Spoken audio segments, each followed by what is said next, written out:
ஆத்து மணலை திருடுவது குத்தம், தேச துரோகம், பூமி துரோகம்.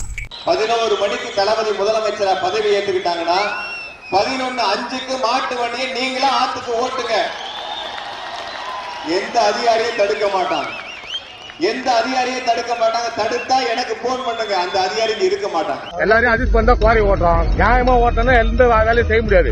80 லட்சம் 1 கோடி ரூபாய் பில்லு கட்டு உள்ள வந்து உட்காந்துக்கிறோம். ஒரு பார் கட்டு வந்து உட்காந்து. கரூர், மயிலாடுதுறை, தஞ்சாவூர்ல மணல் மாஃபியா லாரிகள் டிஎம்கே ஆதரவோட ஃப்ரீ பாஸ் போட்டு ராஜா மாதிரி ஓடுது.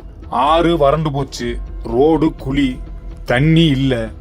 ஆனா அரசு அதிகாரிகள் கண்ணு மூடிட்டு இருக்கு. ஏன்னா டிஎம்கே ஆதரவு இருக்கு. தமிழ்நாட்டுல மணல் பிசினஸ் ஆண்டுக்கு 20,000 கோடி. ஆனா அரசுக்கு வருமானம் வெறும் 200-300 கோடி தான். மீதி எங்க போச்சு? கடந்த வருஷத்துல இல்லீகல் சாண்ட் ஒர்த் மட்டும் 4,730 கோடி திருட்டு. ஆனா கவர்மெண்ட் ரெக்கார்ட்ல வெறும் 36 கோடி தான் காட்டியிருக்காங்க. டிஎம்கே ஆளுங்க இப்பவும் சமூக நீதி பேசுறாங்க.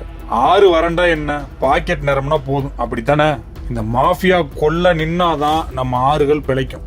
சாபம் விடுறது கூட ஒருபடி மண் இல்லாம பண்ணிட்டானுங்க.